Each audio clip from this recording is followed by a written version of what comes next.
ओ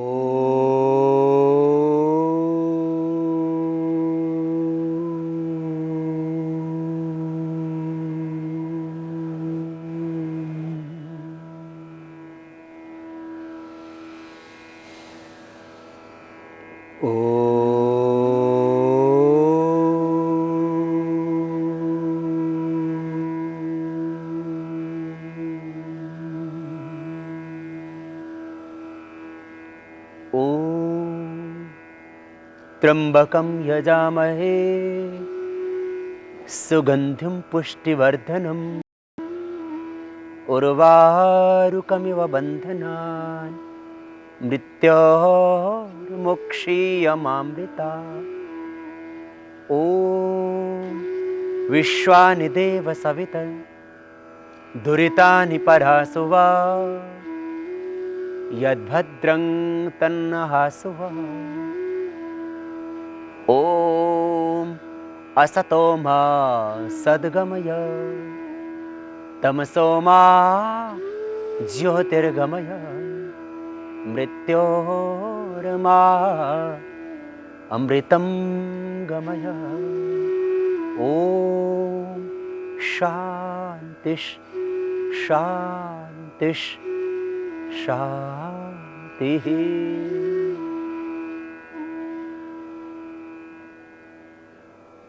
मोटापा और मोटापे के लिए योगाभ्यास कैसे कर सकते हैं आप? ओबेसिटी को योग के द्वारा कंट्रोल। मोटापा नहीं रहेगा योग से, निश्चित रूप से। बस आपको करना पड़ेगा प्राणायाम। और मोटापा जिन कारणों से हो रहा था उनके ऊपर भी थोड़ा सा ध्यान देना होगा। मोटापे का मुख्य कारण है शारीरिक श्रम का अभाव। इसलिए थोड़ी श्रमशीलता लाएं जीवन में।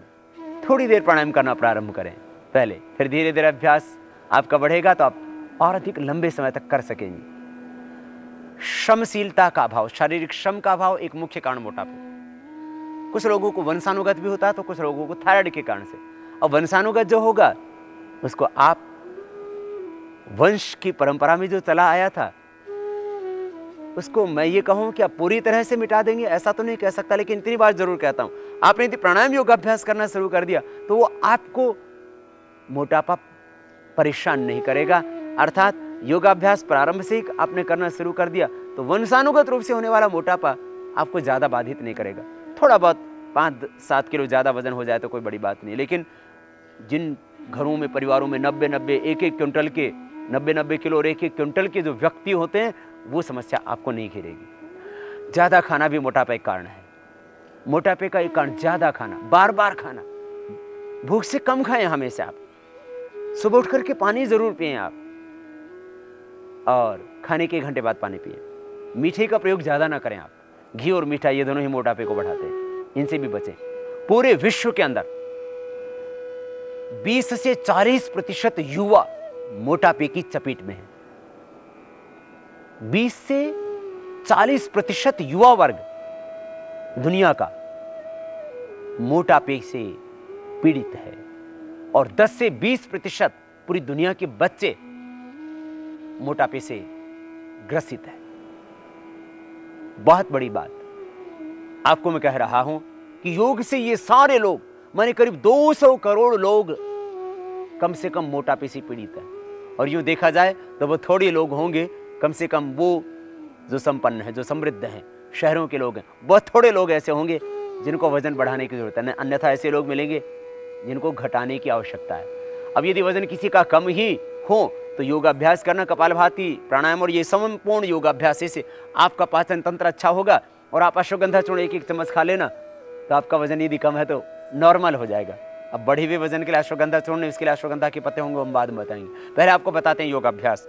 योगाभ्यास के द्वारा किस तरह से आप अपने इस मोटापे पर नियंत्रण पा सकते हैं। और मोटापा जब ज्यादा बढ़ जाता है तो फिर डायबिटीज की प्रॉब्लम आ घेरती है, क्योंकि जब पेट पर ज्यादा फैट बढ़ा तो फिर पेनक्रियाज ने काम करना कम शुरू कर दिया, तो फिर आप डायबिटीज की चपेट में आ गए।